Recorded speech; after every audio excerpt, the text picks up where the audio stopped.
Hey everyone.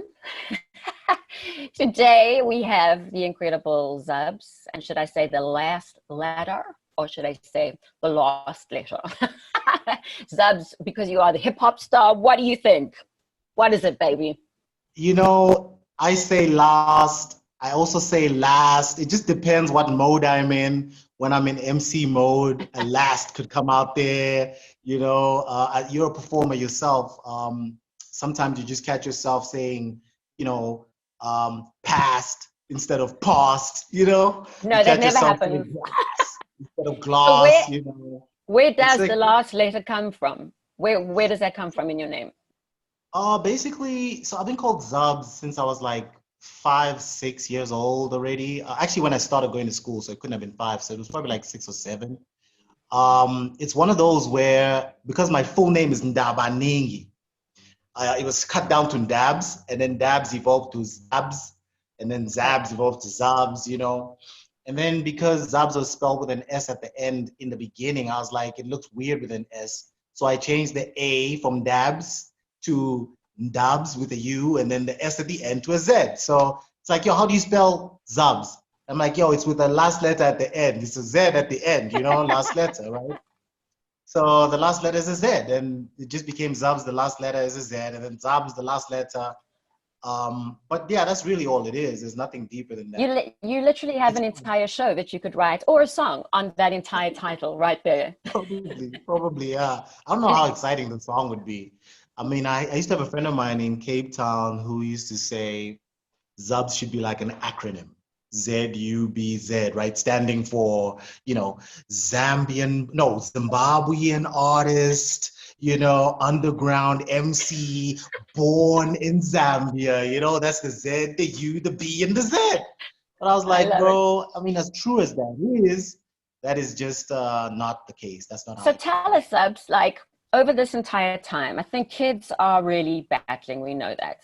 I think depression and mental health is massive over this time. I think we underestimated the pressure on these kids to actually still study and be competent and to still sort of thrive and get to the end of the year. I mean, if we as professionals feel it, obviously with different stresses of just trying to live and survive, imagine, outside pressures of you gotta pass this year, are you keeping up? So I think it's an incredible time to actually talk as well about self-care and what one actually needs to do just to take care of oneself. Do you have any sort of particular process when it comes to taking care of yourself and all aspects of yourself as a human being? I do. I've had to learn over time that being in a good state, a healthy state, feeling happy isn't just about like other things happening outside of you. It also is about things happening inside of you. So for example, what you eat, for example, and what you're thinking and what you're reading and, the things you listen to, those things contribute to how well you feel and how good you feel, not just about yourself, but in general, about the world and stuff like that. So I find myself having to be very careful what I eat, very careful what I listen to and for how long I listen to it. Yeah. What time I go to sleep, if I don't get enough sleep, I find myself sluggish and just like, ugh, and But as far as that is concerned, that's how I take care of myself. And then on a deeper level, I love music. Yeah. I mean, music runs through my veins. So I have to create music all the time, record all the time, write all the time. So I'm always sort of immersed in a musical state of mind. And as a creative, of course, I watch a lot of, like, my favorite movies are sci-fi movies and sort of fantasy movies, those kind of series. Yeah. So I do the kind of stuff that feeds that side of me, my creative inner side. Yeah. And in combination, all those things kind of contribute. And then, of course, physically, I work out every day. I have walks with my brother and my brother-in-law. Every day at about 4 o'clock. I'm gonna miss it today, but that's okay because I'm with you guys. You guys will be my workout for today. Yes. So every day, we walk at 4 o'clock. They stay in the neighborhood. So ever since they opened the lockdown for walks, we've been walking together daily, and just like basic, stretches and stuff at home. Yeah, I mean, it's incredible that you actually talk about. What's your self-care program like? Say that again. What is your self-care program like? I know that for myself, I need to be exactly like you say. It's sort of an interior landscape self-care. You know, it's very easy once outside circumstances happen, if you're not centered in yourself, to be thrown off. You know, so there is a sense of needing to be in alignment with who you are, so that your identity is not about what you do, but who you are. You know, I am. What does that mean to you? Whatever I am means to you. For me, it means self-connection. So in the morning, unless I do that to start the day, and often days happen, you know, the emails happen straight away, the phone happens straight away, and you almost have to attend to that. But then it's important again to like pull yourself back, so that you can come from that place of just knowing yourself.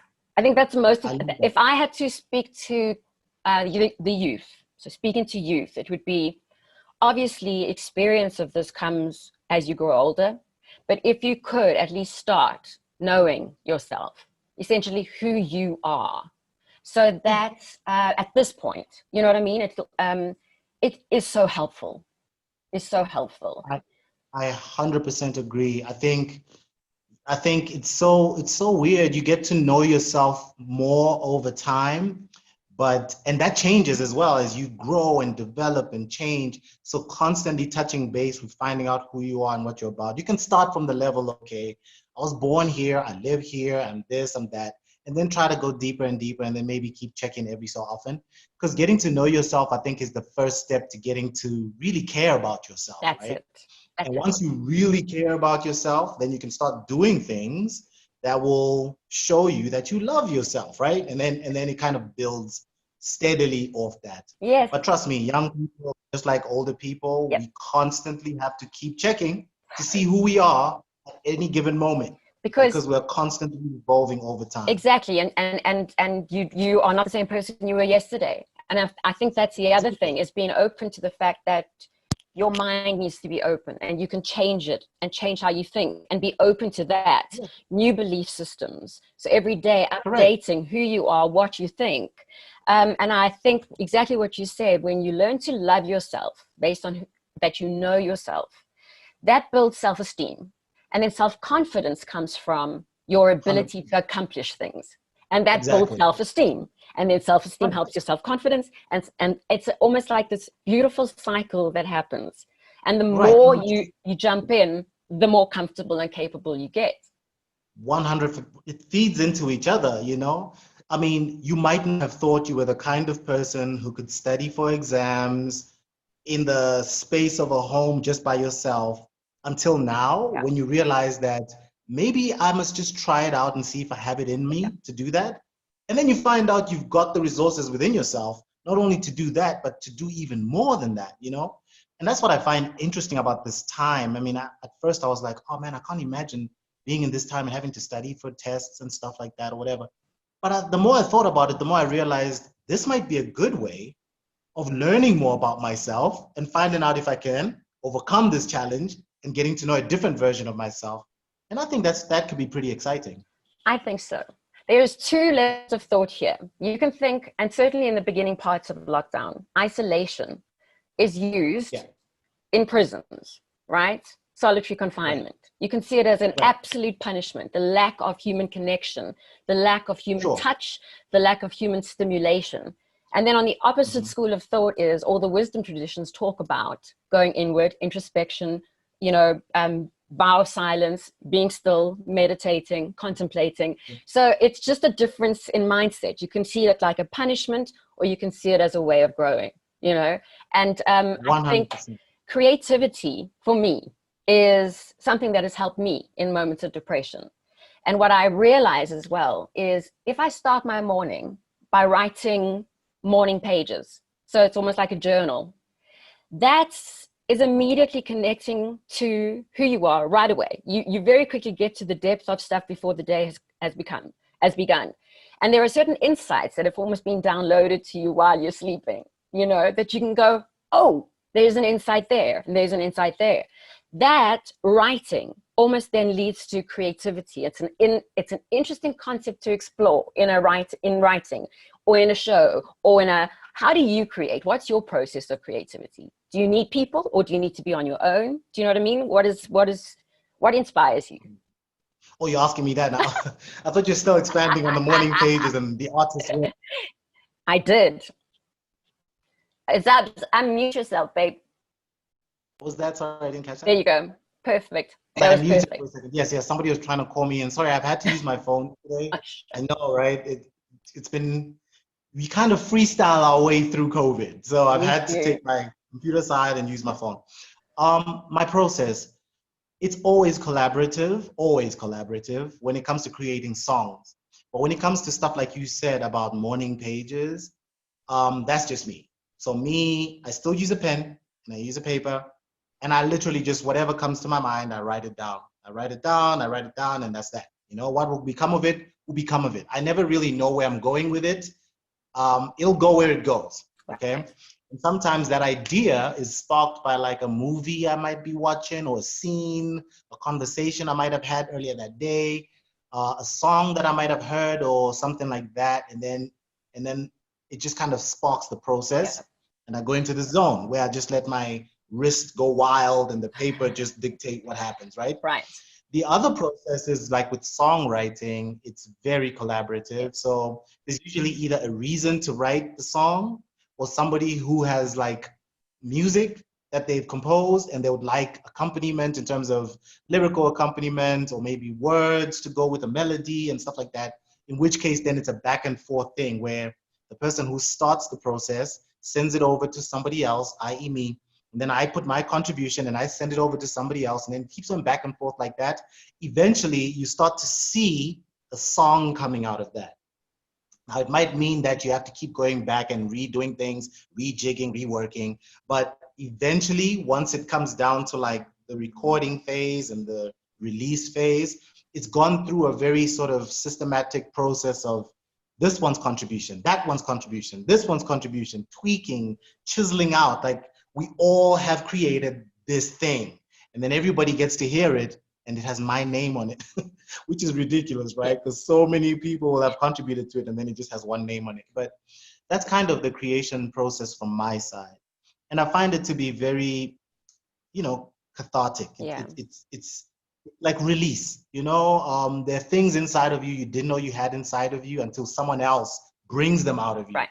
And then the same is true for other people. There are things in them they didn't know they had until you bring that out of them. I agree. And that's what creativity is. Creativity is about like drawing things out of each other, out of yourself, and just kind of sharing it in this huge sort of space, right? Whether it's music, or whether it's drawings, movies, like sculptures, like all of this stuff creatively pushed out into a space where it changes you, it changes the people it touches, and it changes the space. I love the idea of what you speak about, that, you know, one thing inspires the next and the next and the next and the next.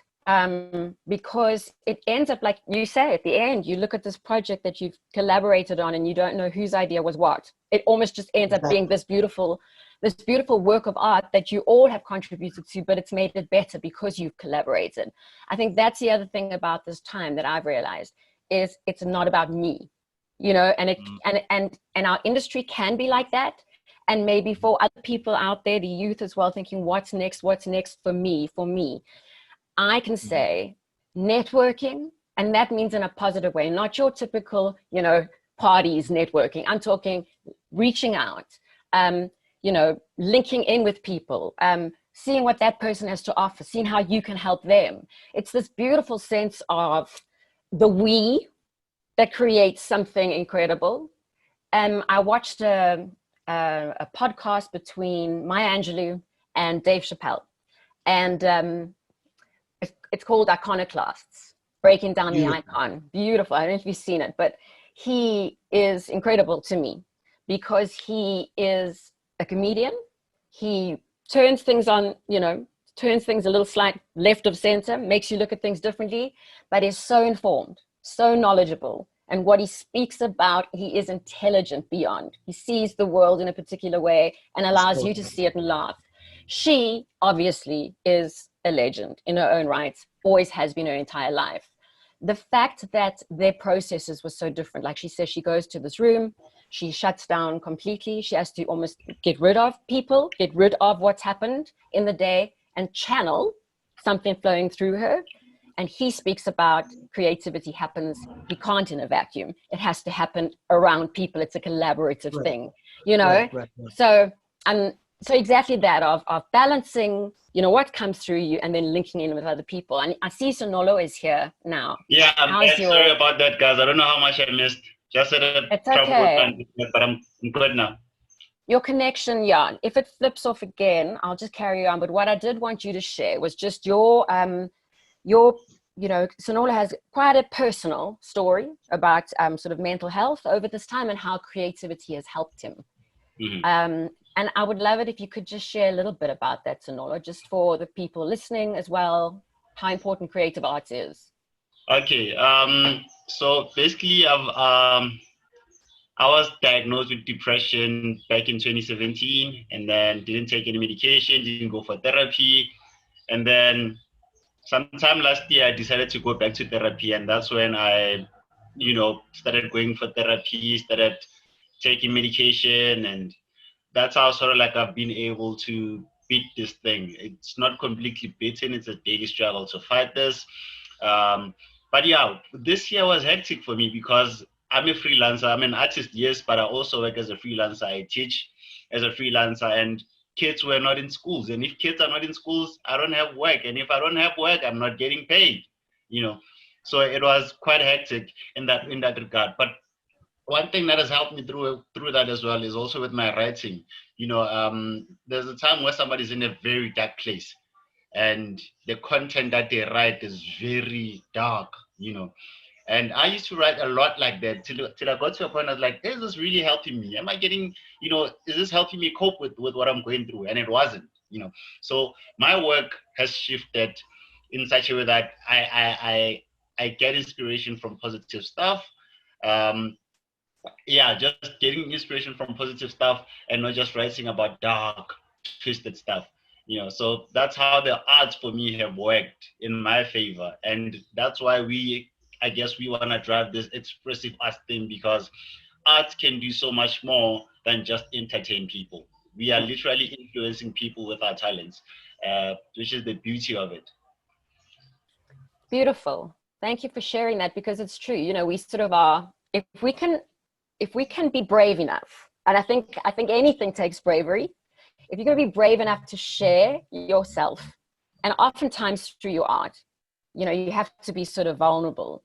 It helps other people. You think that it's going to make them look at you in a particular way, but you're actually helping them and you're helping yourself, because there's a stigma attached, a false stigma attached to having issues, but we're all human, and our interiors of being human are all the same. We all battle with self-doubt, with fear, with confidence, with, you know, absolutely paralyzing, like, what am I going to do next? You know, we all have that, just as much as we all have the joy and the freedom sometimes, and that sense of, I'm connected to all. You know, it's just, it's also kind of connecting to the fact that share away. It's almost.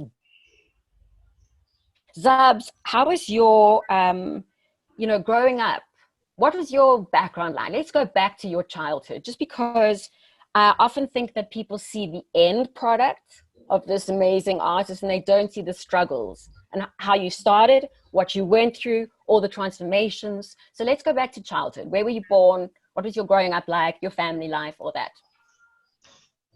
Great. I mean, first of all, I just want to say thanks to Sonolo for sharing that story about his personal experiences, not just with depression, but also just with how art and creativity has been an outlet. You know, it's so weird how being in touch with your feelings and your emotion is probably the first sign that you probably have it in you to be an incredible artist, because that's what art is. Art is about communicating emotions, communicating feelings. That's why it's so global and so universal, because it transcends language, right? It's about emotion. There's emotion in everyone. So the ability to be, well, I won't say the ability, but the moments when you get depressed, and the people who allow themselves to go through that are more likely to allow themselves to channel what it takes to create incredible art. So big up to you, Sonolo, for surviving that, going through it, and pushing through it, it's important to know that art can help you go through it. But also as a freelancer, it's also important to note that art can also be your ticket. You know, we're living in a time now where your artistry can become your profession in many ways. You know, you don't necessarily have to think of a profession as just a lawyer or a doctor or whatever. You know, a profession is also a writer, a performer, a singer. You know, an artist is a very real profession. And I think now more than ever, people are starting to redefine what it means to have a job or to get paid or to have work. So you are actually in a good place as a freelancer for this moment that we have of transitioning from traditional models of what it means to work and teach and create, and the new way of doing all those things. So how I grew up, okay, so I was born in Zambia, like I said a lot earlier. I was born to a nurse and a lawyer. He was a lawyer at the time, he wasn't a magistrate yet. They fell in love in Zambia and they studied in Zambia and they grew up there. They gave birth to my sister and I there in Kasama. And we had this, very, very strange upbringing where we went from a very rural life to a very sort of town-based life. And then my dad moved to Harare in the 80s, where we then had like a city life, you know? And in that transition, we went from speaking just one language to speaking 4 languages. And then my siblings were born in Harare, and then I had to learn a new language, integrate into a new environment and a new space in Harare. Did my primary school there, did my high school there, and then I came to South Africa in 1996 for varsity, Rhodes University. So you can imagine it's been like a constant shift and a constant change. I never spent more than a decade, I would say, in any place except now in South Africa, where I've spent the last 24 years, like, you know. And I've constantly been growing, whether it's in adolescence or it's in spirituality or whatever. It's constantly been a process of going from one phase to the next. And these kind of have been typical, these stories have been typical of how I grew up. You know, it's always been about change. It's always been about, oh, well, I guess now we've entered a new era, you know? The last one that I can remember, obviously COVID is one, but even before this time was when my dad passed away in 2004.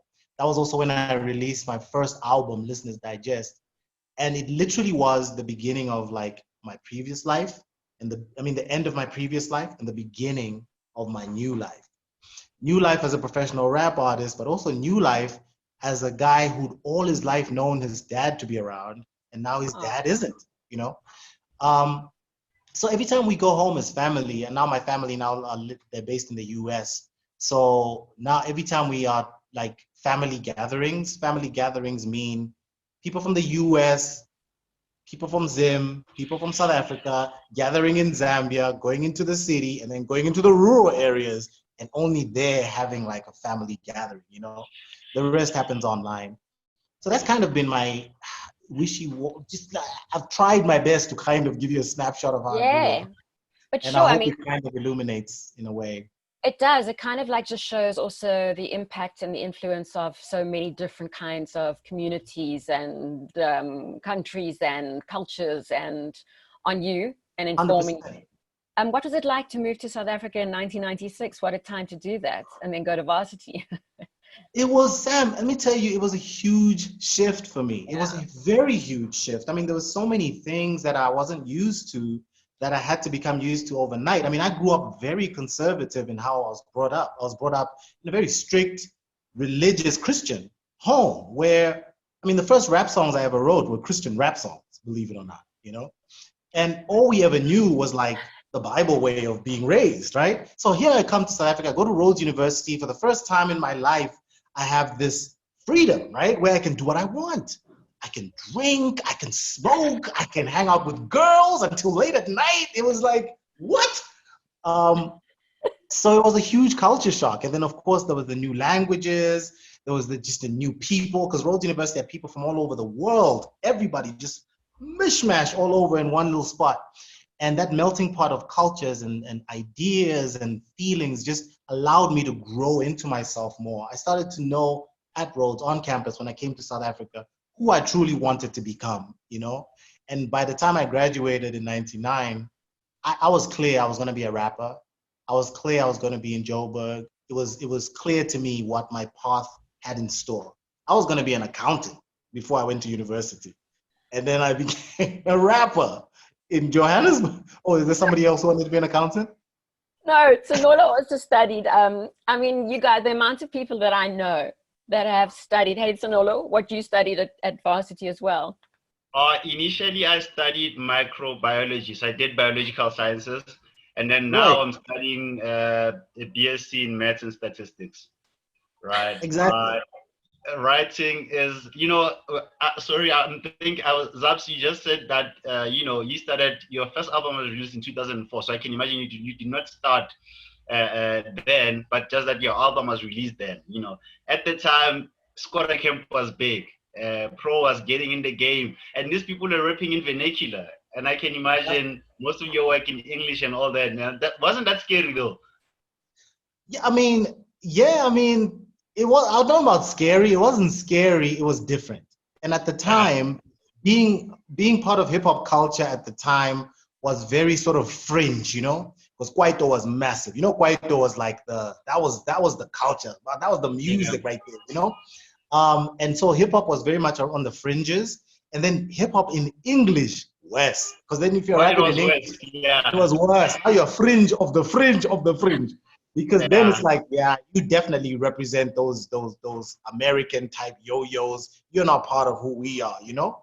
And it was that thing of like, you're not part of who we are, that was familiar to me. I mean, all my life, I have had to integrate in new spaces. So it wasn't new to me. It wasn't foreign to me. It was something that I knew, and it was something that I never let hold me back. Didn't matter where I was or what space I was in. I always knew that I just had to do me. I just had to be who I was and the best version of who I could be.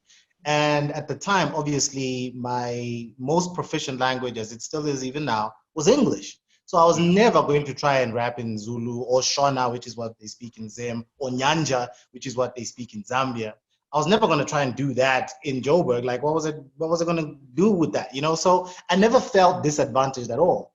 If anything, I found brethren and friends, and the friends I hung out with, we were united with people like Proverb, who only ever rapped in English. Tumi at the time, he was called Tumi. And he's called Stogie. Yeah, he's called Stogie now. Exactly, he's called Stogie T now. So we became like a brotherhood of English-speaking rappers, which is a ridiculous way to think of it, but it became like we were part of the same kind of world in that sense. But everybody was considered to be hip-hop. It didn't matter whether it was English or Sotho. I mean, Jabba rapped in everything. Double HP would rap in Setswana, you'd throw in some Zulu, you'd rap in English. Pro Kid, for example, would rap in English, actually, mainly. And then eventually started rapping in Zulu. You know what I'm saying? So eventually people kind of realized that, oh, well, this language thing is not where it's at. It's about the feeling, right? It's about the emotion. It's about the vibe and the energy.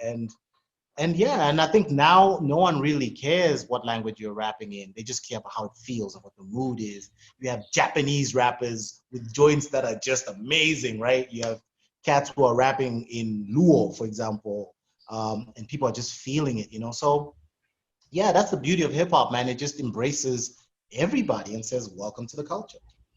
Beautiful. I think it's, and so no, I don't know about you, but for me, I'd love to hear something from Zubz now. Cool. Well, let me drop a little something a cappella. Since we're talking about identity, I'm just gonna freestyle my ideas for what songs I'm gonna do. We're always gonna be based on the conversations we have. So we spoke about identity. So I'm gonna do this little. I'm gonna do this a cappella. I got my guitar here if I need it, but this I'm gonna do a cappella. This is a song I did with Brahima Sekela called Kitwahule. Kitwahule, and God rest Brahima Sekela's soul, but Kitwahule means I come from far, you know, I come from a long line, you know, and it's something that I think we can all relate to, that especially now with what we've gone through, we have literally come from a long way to get here. And it speaks to identity and who we are. So it goes like this. I'm not a poet, I'm a rapper, so I'll be clicking just for rhythm's sake, you know? So I'm gonna go like this. I've come a long way, hey, Kitwahule, hey. I've come a long way, hey, Kitwahule, hey. Look, I'm from the land of Salif Keita, Bishop Tutu, Mugabe and Jomo Kenyatta, Brenda and Tutu, Luo, Swahili, Luganda, Bemba and Zulu and more. I'm from the ground where this sound was found, Mbira and Marimba Kova, Kalimba resound, the home of the hum and the birthplace of the drum. From a past unspoiled by the ways of the gun. Look, the person that I am is far deeper than my name. I've got the blood of kings and pharaohs seeping through my veins, and generations of a people surviving the worst situations like we could define pain. Now I celebrate it through the beat with the rhyme and bang it in your head until you sleep with the migraine, and dream of Zubz on the street of Kushite King, and try to recognize before you see it that I came a long way. Hey, hey, it's Wahule. Hey, I came a long way. Hey, hey, it's Wahule. Boom, there you go. Yay! There you go. That's Wahule, That's right, Retswahule. Whatever, I get it to know. I'll tell you about whatever. And if you know, you know. Thank you, sir. Good Lord. Yeah, I do a lot of that though. I do a lot of sort of combining a lot of what I've seen and where I've come from and putting it in one song, you know. Swahili, Luganda, Bemba, Zulu, Sutu, Setswana, all of it is like, these are languages that I've attempted to try and learn because I've lived in the spaces that I've had to, you know, be able to be adaptive in, you know, in that kind of space. So, yeah. Incredible. Sonolo. I know Sonolo was getting like so excited to listen to you because we've been talking as well. Like T started off also writing poetry and then writing rap, and he was also just saying, you know, it's quite difficult sometimes to find your voice. You know what I mean? Like your rhythmic voice, your rhythmic style. Yeah. Right? It is. That's what I'm struggling with. I'd actually like to drop a couple of bars so that Zubz, you can maybe give me a bit of advice. Drop them, bro. Drop those bars, man. I can't wait to hear them. This is what we're here for. Go ahead. Yeah, there's a song I wrote called It's Untitled. Sam, I was telling you about it.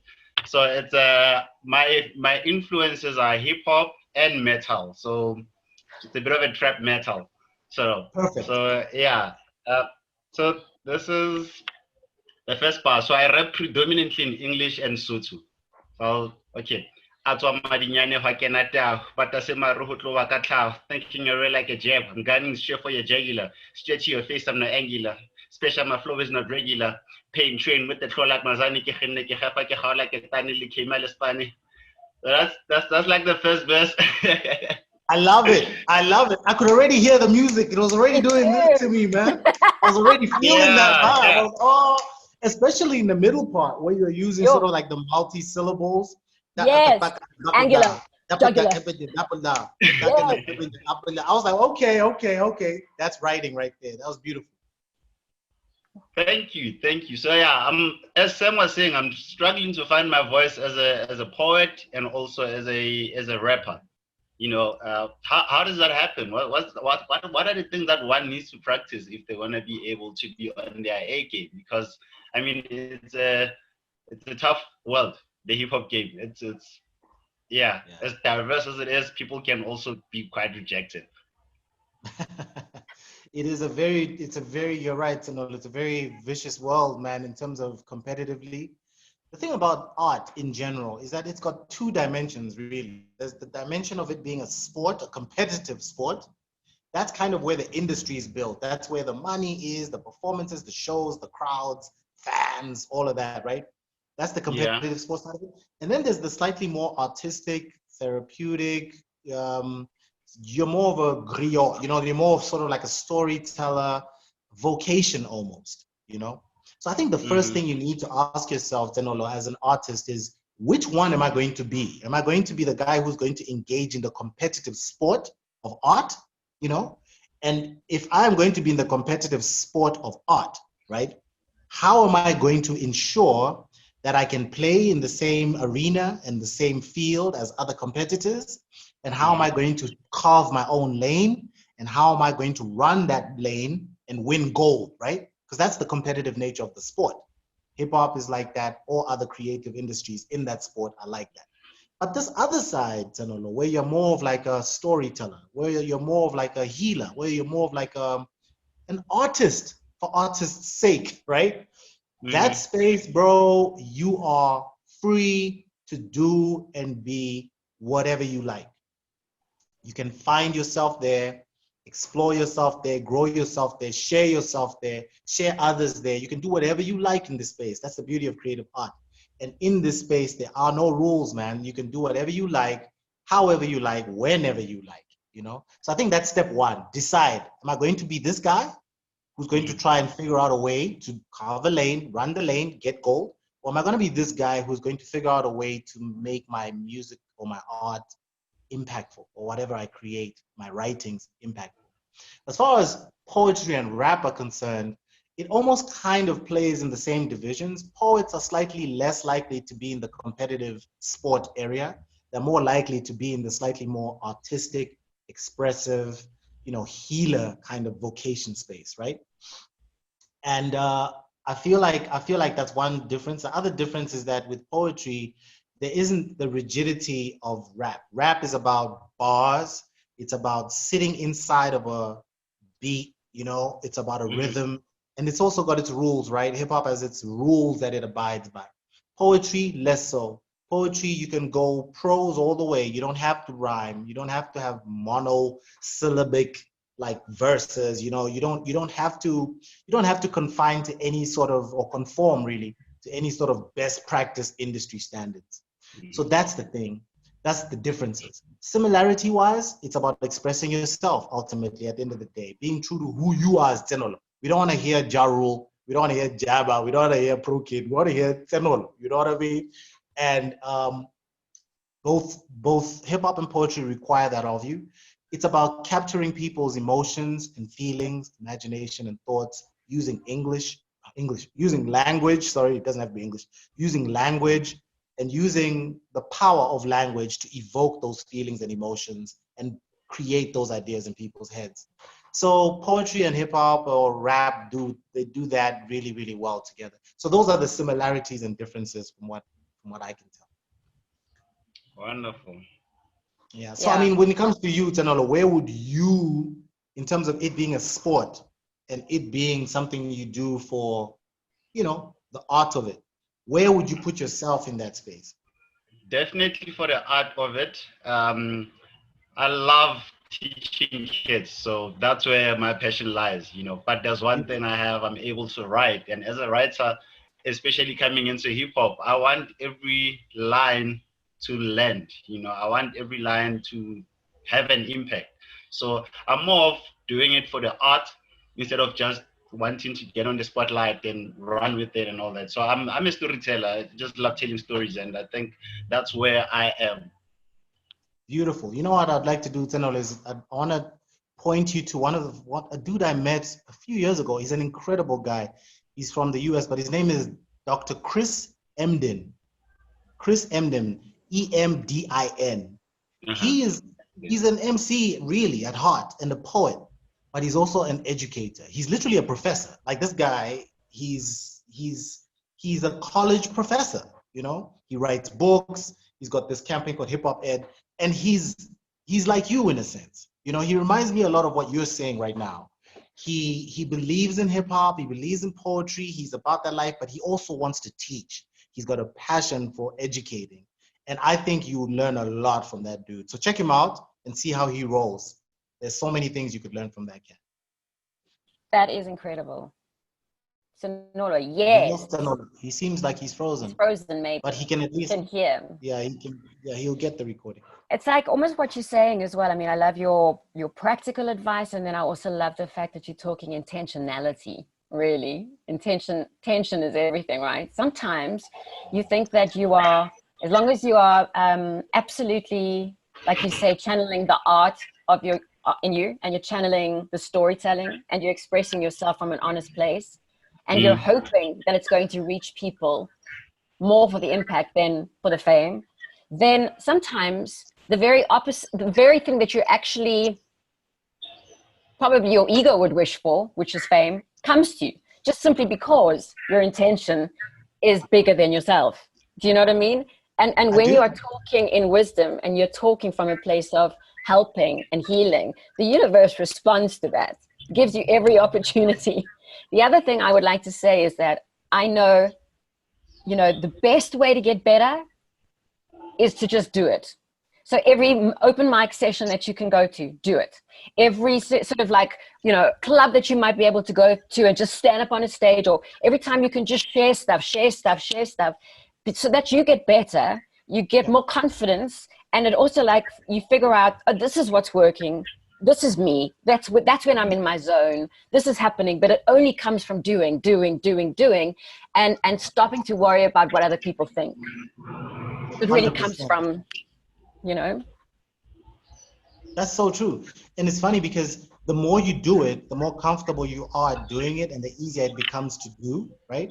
And you only are eventually what you do. You can say you're a rapper all day, every day, but if you're not rapping, are you really a rapper? You talk about being a poet, but if you're not spitting poetry, are you really a poet? So anytime you get a chance to spit that poetry, doesn't matter whether it's an audience of 2 or an audience of 200, spit. Give them a verse like you did right now. I'm so glad you insisted on dropping bars, because only rappers drop bars. So as far as I'm concerned, you are an MC, because you didn't wait for a stage or for somebody to play your song on the radio. You literally were like, yo, I got bars, and you dropped them. Why? You are that guy. That's because you are this dude. So everywhere you go, where you get a chance. That's why we have open mics in our culture, like poetry and hip hop. You go somewhere, there's a microphone over there, there's an audience chilling. Jump up, do something, do your thing, right? You know, and one thing I can tell you as somebody who's been performing for like 20 years now, and who's been writing forever and listening to himself and songs and whatever, I'm still uncomfortable hearing my voice back. It doesn't feel normal to hear yourself. I could be like somewhere and someone plays something and I'm like, that's me, but it feels weird hearing me, you know? That gets to me all the time as well. Right? The reason I say that is because you will never get over some of the insecurities or weirdness or strangeness of being a performer, being a creative, being self-conscious, being self-aware. Some of those things are there as mechanisms to help you create better art and to help you be a better performer. So you will never lose those. And one of those things is like that uncertainty, being a little bit unsure, being a little bit uncomfortable, feeling a little weird in this space. And that's fine. Do it anyway. Perform anyway. Jump on that stage anyway. Do it. Record anyway. You know, write regardless, because that's the ticket right there. Doing it is the difference. Totally. And it's also reaching out. And I think sometimes maybe some of the kids are also thinking like, but how? You know, who do I need to know someone? You know, so do I need to know someone so I can go and record? And like how the how of linking in with people sometimes is the stumbling block, or who to approach, you know? Yeah, I hear you. And it does get tricky sometimes, especially because a lot of spaces have got like gatekeepers, you know. Yes. They're very difficult to get into, you know. If I want to perform on a certain stage, there are people I need to get past or through or connect with to get there. And in that sense, you absolutely have to network, get to know how to get there, who to talk to get there. Even step number 1 of even asking someone who's been there to say, so who do I talk to get there? You've already done a huge leap forward into getting there, right? Having said that, we're living in a very beautiful time where, because of technology, because of where society has come through, that you need less and less people to do stuff, especially amazing things. All you need sometimes is a cell phone. All you need sometimes is to just go out into the street. All you need sometimes is just like an email address. Do you know what I mean? Like, it's literally like, it's one of those fascinating things where if I had this 20 years ago, I might not have even signed to a record company, to be honest with you, you know? I might have just done it on my own regardless, you know? So yeah, find out who and what it takes to get to where you want to go, but also take stock of what you can do on your own. Because trust me, there's a lot you can do on your own, especially in hip hop. In hip hop, you can record yourself, you can mix yourself, you can release yourself, you can market yourself, you can even set up your own platforms to perform to your audience yourself. And I think that's that is totally amazing to me, you know? So finding your way through that space and navigating it is such a beautiful adventure, you know, enjoy it. Amazing. Incredible. You know, I think hindsight is also 2020. When you, you know, when you've reached a certain age as well, you can look back over the events of your life and realize why certain things happened. You know, so for instance, like I'm thinking about Sonola and you and whoever's on here who is maybe studying something and then changes course, but then somewhere down the line, it almost feels like things link in. Do you know what I mean? So like, okay, I might have dropped out of that, but actually come, you know, down the line, that particular thing that I did study is helping me now. So if you were studying business or economics or even, you know, management of something, it almost like links into it down the line, you realize how the dots all line up, you know? Yes, reminds me of also this other talented artist that we just worked with, Sam Ongopote. He's an accountant currently, you know, but he has an amazing singing voice and he's super talented and is like, you know what, I'm even going to start taking care of other artists' financial stuff, you know, it can be a side hustle as well. And that's just coming from him being in love with the arts and understanding that artists normally get the raw deal, you know, especially with record labels and stuff like that. So it's beautiful how everything just comes together. And I think that's why most of you guys end up being teachers as well, because you have seen so much in your careers, in your respective careers. You're so right, Zanola. You're right. Both of you are very right. I mean, you pick up things along the way. In the time when you're picking them up, you have no idea what use there will be in the future. But later in life, you find that, oh, wow, I can use these skills over here, or I can apply this knowledge over there, you know? But here's one thing I've always noticed, and I don't know if you guys have noticed it, but we were never made to just do or be the one thing. You know what I mean? Like, it's almost like we limit ourselves by spending a whole day just doing the one thing. Like, I feel like, you know, when people were alive in like the 20s, 30s, 40s, 50s, 60s, and 70s, and they would wake up in the morning and they would go to the post office, and that's what they would do for 60 years, and then they'd go home. It's not like that was like, you know, forced upon them. I know there were other things that they were doing, that some were parents, some would have like, you know, a side hustle that they'll do, and that's great. But just that thinking of like, this is who I am and this is what I do has started to fall away more and more over time. So here I am, I'm a rapper, yeah, but I'm more than a rapper, right? I'm also a workshop facilitator. I'm also a graphic designer. I also do voiceovers, you know, and I think that's becoming more and more normal, especially for the younger generations. And I think we need to encourage that more and accept it more, because that is, as a human being, that is a fair representation of who you are and what you can do. You can do so many amazing things. A dentist can also cook amazing, right?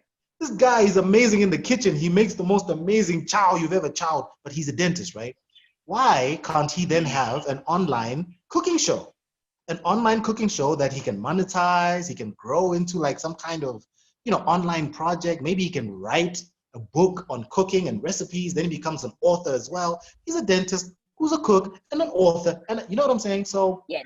What are your thoughts on that?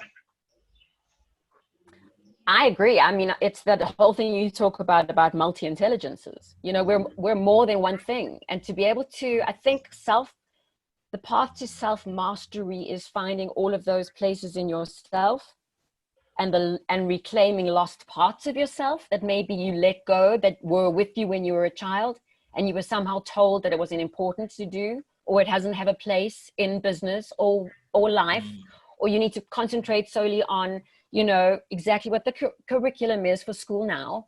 But how much being a fully rounded human being helps you in all areas. So you'll be a better poet if you are fully rounded. You'll be a better mathematician if you are exercising your creative mind. You will be better at handling and managing your career if you suddenly understand this is a business. You know, you are your business. You are your business. No longer, I believe this, you know, entrepreneurship and creating careers that don't exist, continuing to do that with the rate of technology, the way it is expanding and exploring, our consciousness as well. Careers that exist today might not exist later. There are new things always. So don't be confined. Don't be limited. Just continually explore all of those parts of yourself, exactly like you say. You know, for me, I started off obviously thinking that I was just a musical theater performer. And then, you know, that sort of shut down when musicals shut down for a bit.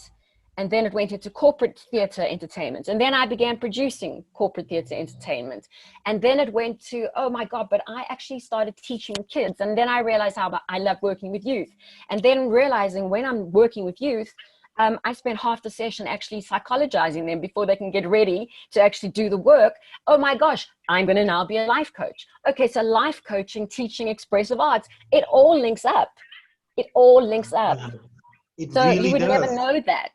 You would never know that until you explored. And it's never an ending of something else. It's a continuation and a tributary that goes that way and that way, but it all comes from the same source. That is so true. And it's worth mentioning that it isn't an excuse to kind of half do things. No. It isn't an excuse to kind of not finish school or, you know, not, I mean, I had to get my degree done. I had to get it done and dusted because I started it and I knew that it was valuable, right? You know, it's a valuable thing to have. So have it, right? But don't make it as an excuse to drop things and leave them half done. Go in. If you're going to go in, go all the way in.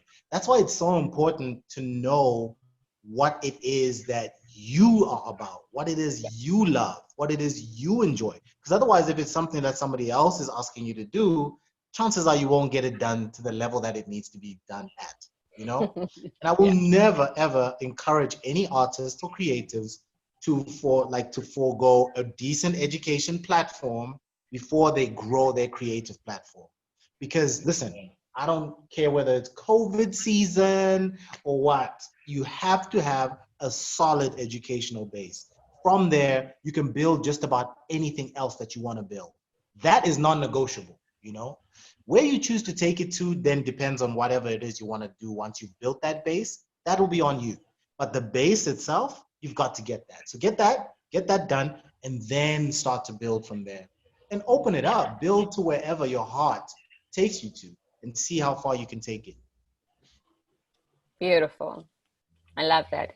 Is there anybody? And also, sorry, Sam, I'm just thinking the one thing that you said to me the other day. So you know what? God gave you all these talents to use them.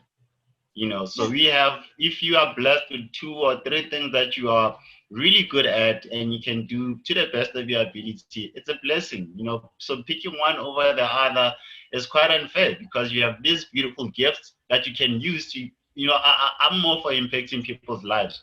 So if it's something that impacts people's lives, then even better.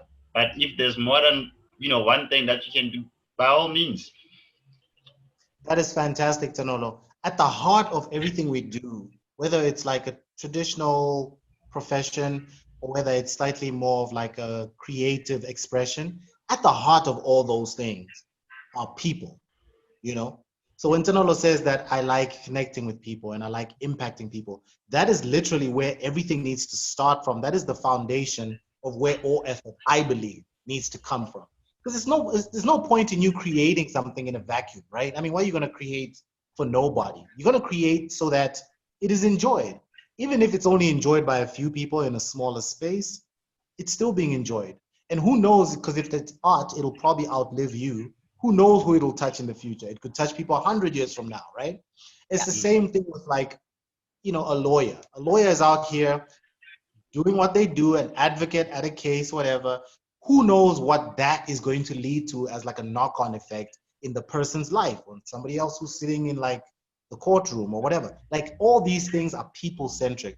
So like Tanola says, starting from a place where human beings matter is a very good place to start from. Yep.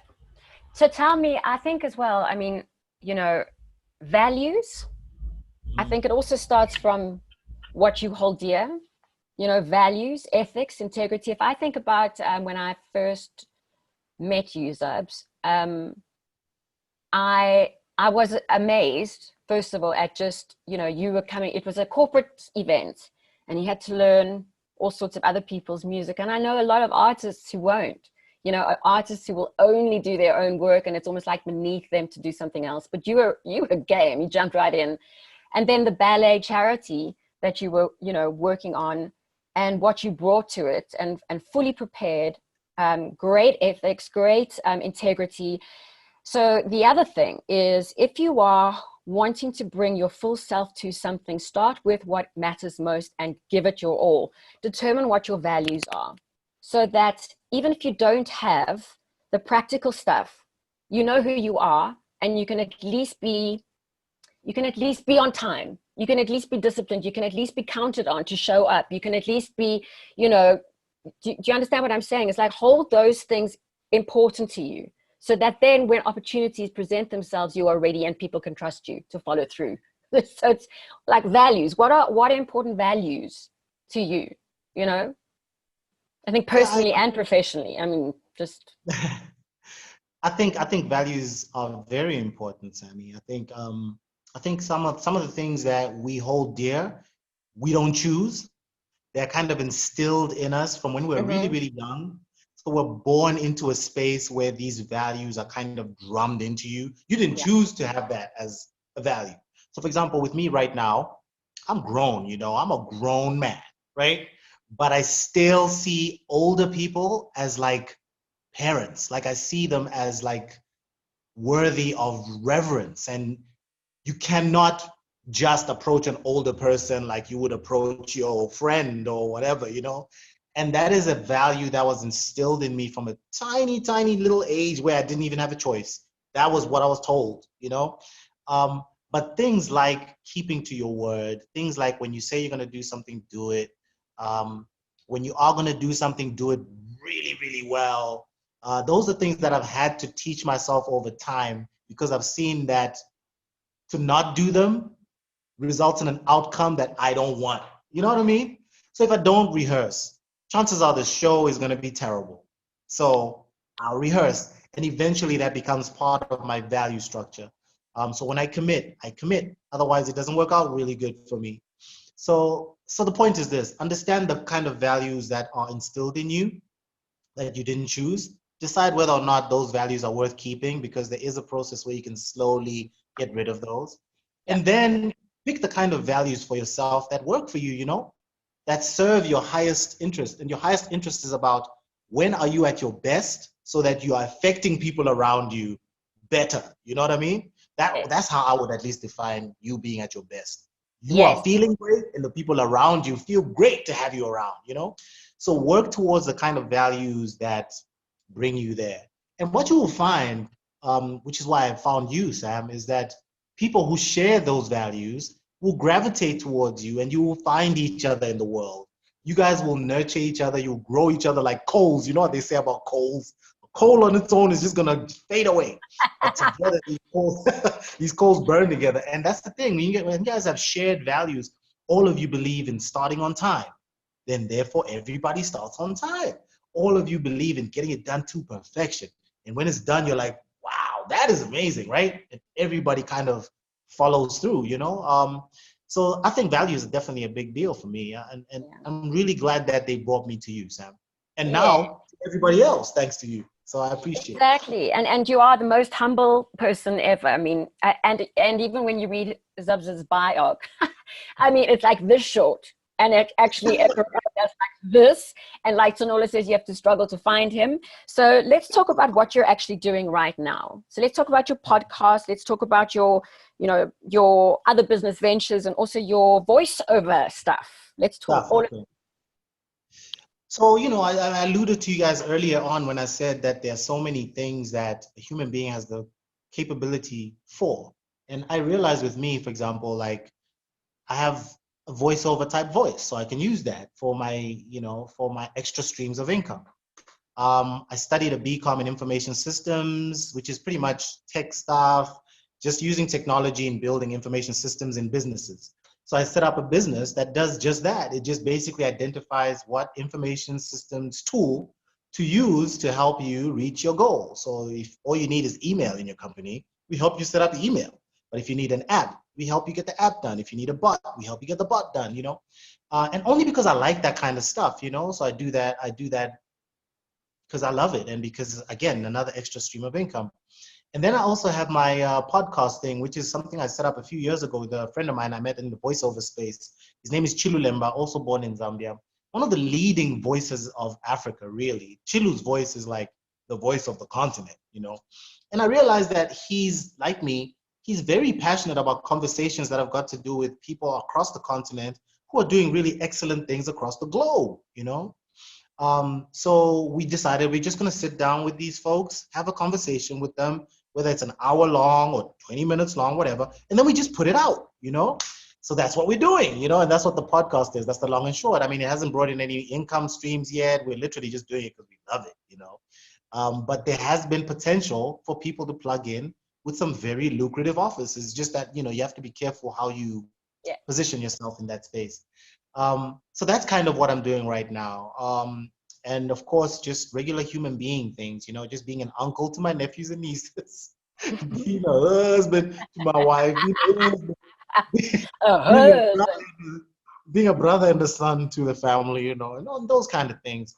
And that pretty much sums it up. Yeah. A lot longer than my bio, right? You're better off reading the bio. I love the fact that you speak about your voice, because, you know, you hear yourself back and you still think, but you also know when you hear your voice, and I know Tanola has had the same experience recently of the first time going into a studio and, you know, laying a rap down and then hearing it back and almost being completely shocked at how deep his voice actually is and how it records. It translates beautifully. So sometimes you can't tell. I mean, you know, people might say you've got a beautiful voice, but you don't know until you're in that space, right? And then hearing it back, it almost reaffirms and changes the way you look at yourself, because you're suddenly seeing yourself or hearing yourself from someone else's perspective. And that's also another added element of confidence, if you like it, if it works. But in his case, Sonola's case, it worked. I mean, there's this guy singing, hi, hi, hi. The next thing, Sonola's voice comes in, duh. And it's like, whoa, just drops it, poof. You know, I love that idea about, you know, again, that's a natural talent. It's a natural gift. You're just blessed with a voice, clearly. That sounds good.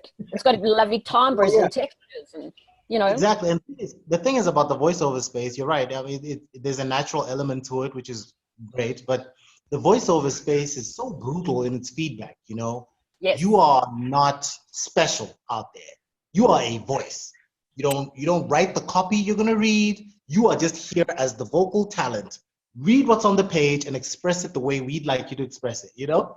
So do your best. Do a best example of a voiceover right now. Yes, please. In an excited tone. So they have various tones when you do voiceovers in the voiceover hard space. and soft copy. Exactly. There's a hard sell, there's a soft sell, and then there's a conversational tone. And, you know, there's various tones. So, for example, a hard sell will be like, at clicks, we have 445,000, you know, those kind of voices. And then the soft sell will be like, have you ever thought of buying a car? If you have, dial 733-555-5555. Or you could get into a more conversational one where you're more like, so Tenolo, tell me, when you were chilling outside the other day, what were you thinking of? Were you thinking of me? Or were you thinking of that girl we met last week? You know, that kind of vibe, right? So all these different tones, you're literally just acting with your voice, and you're trying to convey the message that the people who've hired you are trying to convey. You're not being yourself in that space. So you might find yourself putting on a little bit of an accent, dropping a little bit of a tone here and there, you know, and that's because you are a tool in that space. And if you suck at that tool, they will tell you immediately, you suck. Now, me as an artist who's pretty selfish in terms of how I put out my music, I don't really care whether you like it or not. I like it, and that's what matters. I had to adjust when I entered the voiceover space to being told that, no, that's terrible. Do it again. I had to be told, no, you know what? We're not going to be able to work with your voice. I had to deal with rejection, you know, and I wasn't used to that, you know. I wasn't used to being rejected. So by the time I became a known voice that was hired in the voiceover space, I had learned to accept negative feedback, which was a tough space for me to get into. It also taught me how to control my voice differently. When you're recording in studio The microphone is right here. Everyone can hear the nuances of your voice. When you're performing on stage, your crowd is over here and you need a certain kind of energy, but the microphone is still here. So there's a different nuance. When you're doing voiceovers, all of a sudden, literally, you go from, it's a hard sell. So you're like, at Pick and Pay, we have 45, but you're not shouting, right? You're not shouting. You're going at Pick and Pay. We bring you 45,000. It's not a shout, it's a tone thing, right? And when you do a softer tone, it's still same volume, but softer. So all these little lessons I would have never known just being a rapper. I had to learn how to take criticism and how to use my voice better by becoming a voiceover artist. It's so interesting. It is interesting because there are so many tricks, tools, disciplines, and also skills. It's a skill set. What you're basically doing is acting with your voice, like you say. And I mean, that's everything that we learn as actors. You know, all the different nuances, the tones, how to use your diaphragm to breathe and support so that you're not shouting, but you're projecting, you know, and also where the voice is sitting. Is it sitting deep in your chest register where it's resonating here? Is it in your nose, like where you're pushing the hard sell? It's all interesting, beautiful things that help you understand also your tool better, like you say. You know, so I mean, I love that. That's incredible that you almost like learn all of these things just on the job. But that's the other thing that I love about the creative arts is, and performance art or creative arts, whatever, is that you have to learn to take criticism.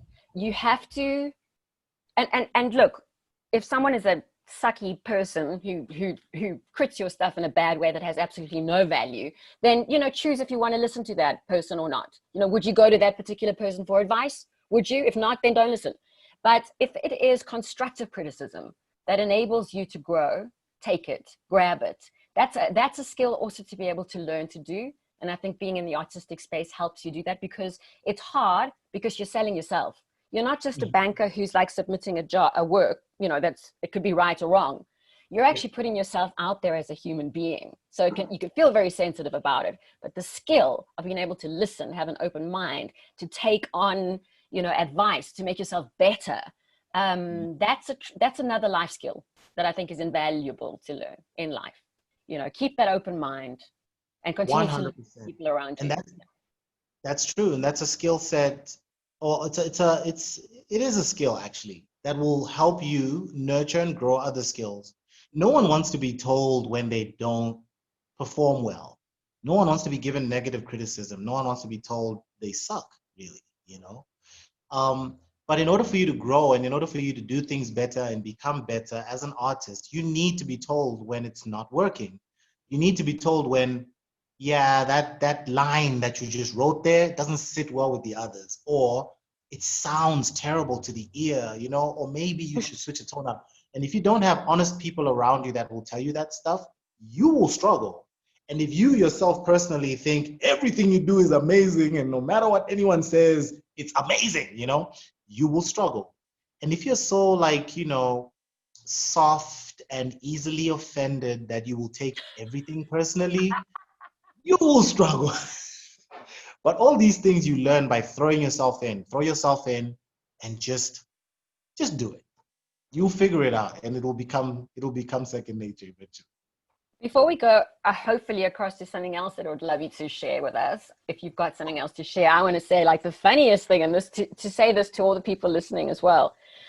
What strikes me as so funny is that, you know, you have people that are so incredibly talented and doubt themselves so much. And when they finally do share stuff, you're like, what?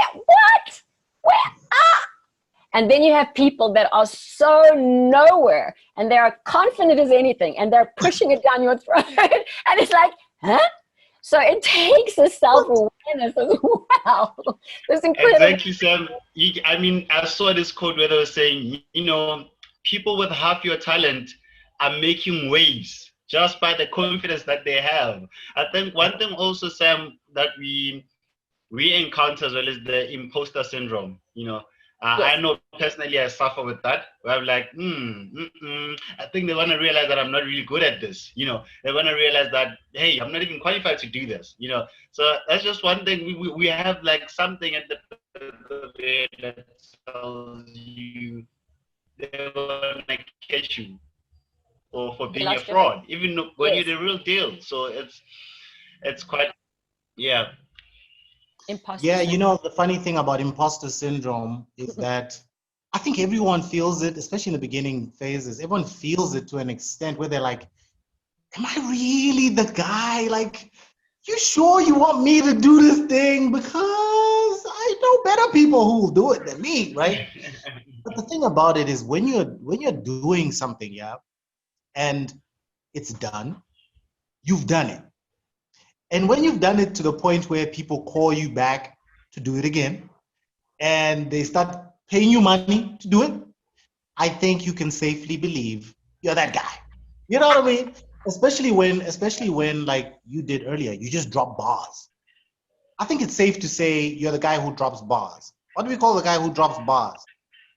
A rapper, an MC, a poet.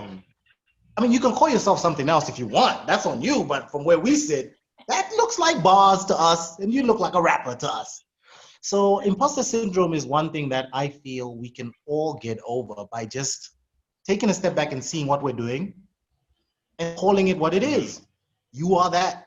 You know what I mean? Let's hope you're let's hope you're doing what you want to do, because some people end up doing things they accidentally that they don't want to do, and then they become that. You know? Currently, I'm doing everything that I want to do. So I'm doing a lot of things that I'm passionate about, which is quite exciting. That's dope. That's really, really great. I'm glad to hear that. That's really dope.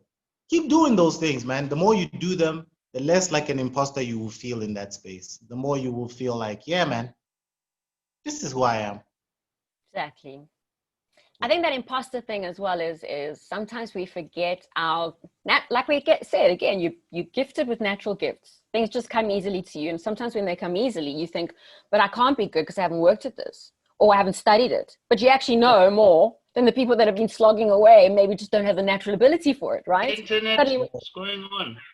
Oh, Shane, there you are. We can see you. So, Zubz, do you have something else that you can share with us if you would like to? Yeah, I do. Let me actually grab my guitar for this one. Yay! I love it when you do that. Yes. I wasn't always a guitar guy, man. Speaking of imposter syndrome, I had to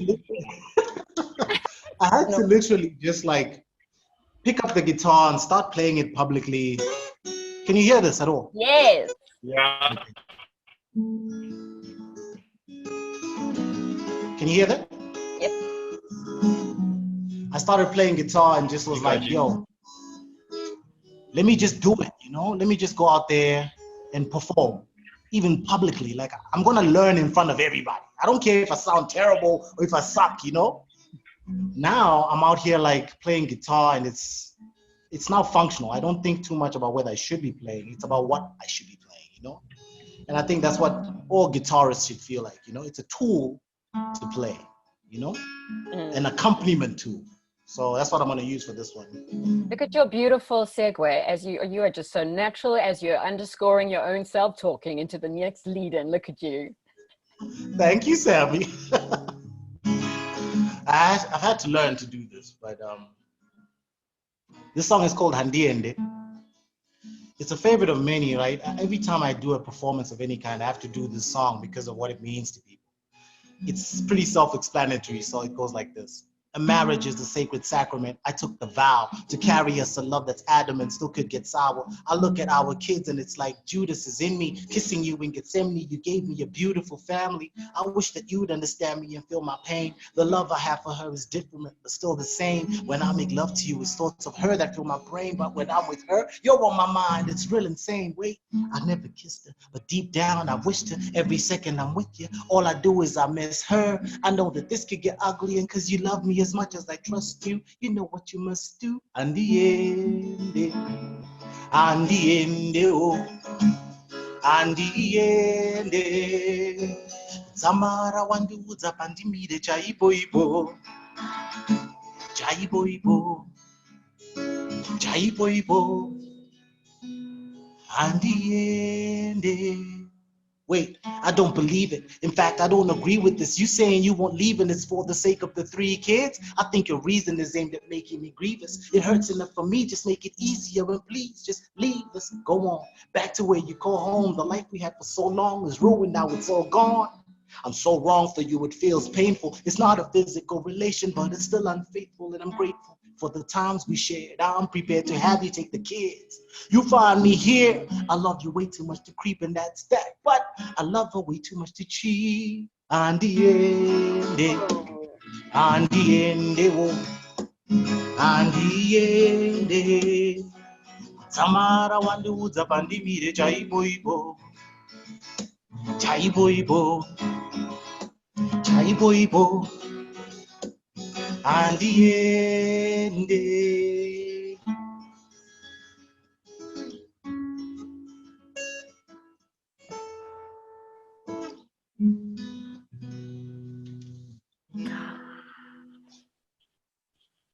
That is the abridged version.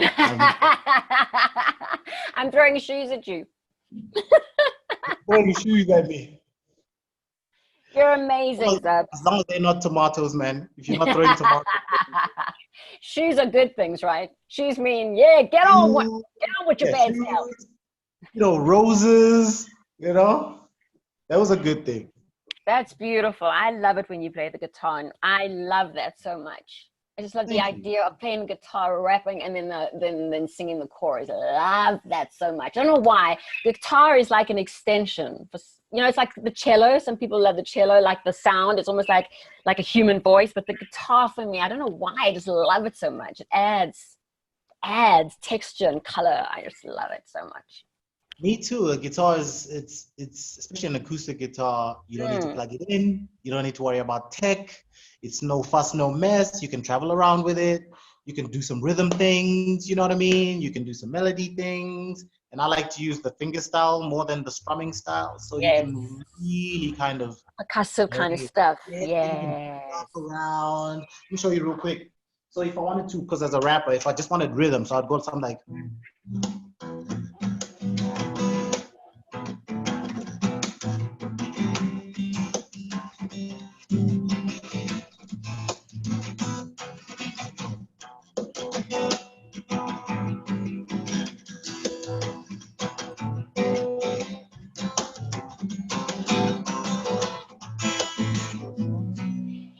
And if I wanted to do some more melodic stuff, it would be...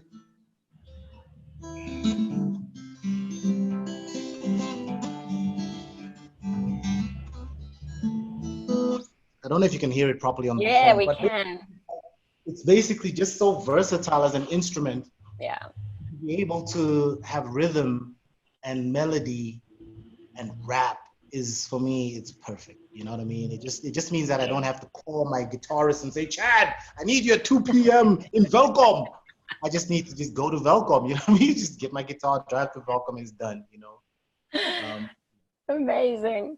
Amazing. I want to ask if there is anybody on this call that wants to ask a question, ask Zubz a question, please let us know. This is your chance to link in if you want to. We'd love to hear from you.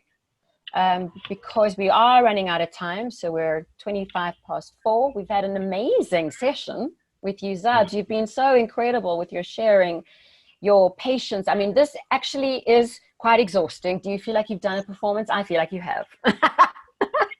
Yeah, I feel like we just got a free pass. We just got a free concert. We've got a free concert, and I feel like we're just sitting right in the front row and absorbing your wisdom and your humanity and your kindness and your generosity of spirit and your absolute, like, you are mentor of note.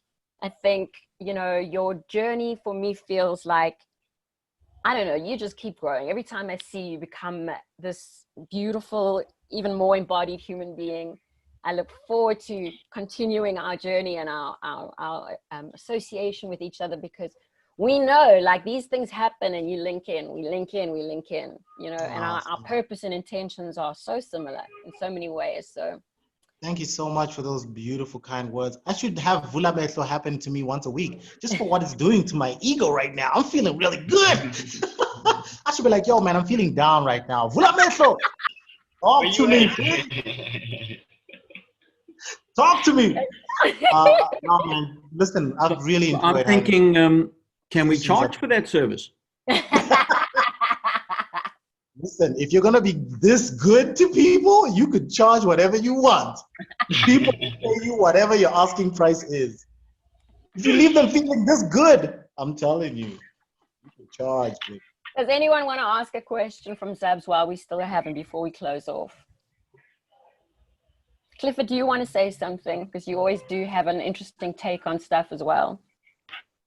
So to be honest, my connectivity was stuttering. So I was listening to you guys. It was like background noise. Like I had this going on in the background while I was trying to be productive because I knew I had nothing to add to this conversation. But I think between the three of you, there is no shortage of self-confidence, and I think that's the beginning. You got to back yourself, and you got to be willing to really put yourself out there, and roll with the disappointments. As Zubz was saying, is when you're going to become a voiceover artist, there are going to be people who have a view as to what you should sound like and what you should be producing, but you're offering a service. So in that regard, you're selling your voice for a fee. When you are in the creative space and you're representing your own voice, well, then you get to set all the terms and all the parameters. And I guess then the reference would be how many people come behind you, how many people like you, how many people follow you, as to whether or not you're resonating with an audience. So I guess there are different ways to measure. But I think, what I like about both Zubz, you and Sonolo is both of you have gone to university, both of you have studied, both of you have acquired skills, both of you are then following your passion. And it can change. In an earlier session, this notion of being a slasher, that's my new word of lockdown. I think all of us have to realize we've got skills that can be applied in very many different ways. But whenever you apply your skills, you're putting yourself out there. There's always a risk you're going to be rejected. There's always a risk that you're not quite going to make the grade. There's always a risk that someone's not going to see your talent. And I guess we've all got to develop a thick skin, and we've got to continuously be out there. I think those of you that are in the performance space, it's much more immediate. You get feedback instantaneously as to whether or not you're resonating with your audience. So you guys are brave. You really, really are brave, and I admire you for all of that. And Zubz, I enjoyed your energy. I mean, you have an amazing energy. Yeah. And I think we would have to have you back again, but hopefully when we can assemble a much bigger audience who would get the benefit of feeding your energy. He's a brilliant facilitator too, Clifford. He's actually worked, facilitating kids at school, right? Zubz, do you want to just share that? What you did? Yes, this is true. I mean, so I was part of this program a long time ago with the British Council, where basically we were going from school to school and just kind of encouraging learners to express themselves through the medium of hip hop, of course, and poetry and storytelling. And it was such a beautiful experience for not just us, the facilitators, but even like for the students themselves, the learners themselves. At the end of that program, I think it lasted about 18 months, if I'm not even mistaken. At the end of that program, they got to share their works with each other. So different schools were interacting and presenting to each other, and everybody was kind of just benefiting, their parents as well, so teachers. So it was like a very holistic kind of program that involved everybody, and it was the educators, us, the mentors, the learners themselves. It was just awesome, And our group changed from like a group of like 5 to 50, and even outside of that, whenever I can, I'm at schools, just chatting to them about my experiences with words, wordplay, lyricism, the difference between writing raps and rhymes and limericks and things like that. Just to get learners comfortable expressing themselves through hip hop and poetry and writing, and to know that there isn't like a random space out there where you just go and become a superstar celebrity and that's all. There's actually like a support structure of people that are artists with it, that are skilled with it, and they have deeper conversations than just what was the #1 song on the radio, I mean, basically, that's exactly what Vula Meklo is about. I mean, up until this time, that was it. You know, these schools that were competing and putting on showcases at the Market Theatre at the end of the year. And it is so much easier when you have a physical presence and you can actually drum up that kind of energy. You know, so I think Clifford is incredibly brave as well for trying this online experiment. But the point is, you know, we know this year is what it is. But to be you know, someone who's out there, having installed these hotspots in schools that should have had it already, good grief. You know, what you've taken on, we just have to trust the process as well and divine timing, Clifford. I feel like, you know, we're setting sort of like this foundation of open mic sessions, of sharing with mentors, et cetera, and you don't know what's going to happen. You just have to trust that, you know, in the future, when the time is right, people will log on, people will be interested, people will join in. We just got to trust that because it's a good thing. What we're trying to do is very much what you were doing in the physical world, you know, and I think what we're hoping is, in some respects, going digital, we can reach so many more kids and draw them into the process and give them a platform. You know, we're calling this platform you're on today is called our digital stage. And you know, if we can get the kids to connect and learn and then share, then ultimately we can reach, you know, a hell of a lot more kids very effectively. But we've got to get them onto the platform. We've got to get them to engage digitally. And yes, you know, maybe it's slow, and maybe one day we'll wake up and, you know, when we're further down the track, and there'll be a much bigger group engaging in these conversations and performing and critiquing each other. And we'll wonder how we got there. But I guess we're very much at the beginning of the journey. And, you know, it feels awkward. You know, it's like performing on a stage when there are more people on the stage than there are in the audience. Introduce themselves to actors up on the stage, you know. But well, we'll get there. We'll get there. So thank you very much from outside.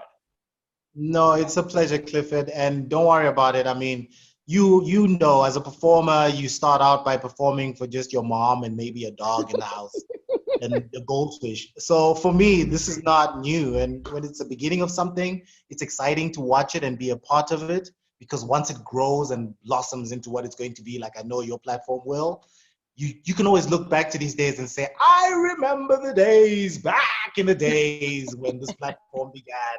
And it was just me, Clifford, Larry, Bronwyn, and so to be a part of this was really, really great. I appreciate you having me on. Anytime you need anything from me, just shout, whether it's in the real world or virtually, and keep at it, man. I don't doubt that everybody will get onto the online digital stage anyway, because that's where we're going, COVID or not. That's just, it was always going to happen. So you're on the right track, and thank you very much for inviting me on. Brilliant. Thank you for your time.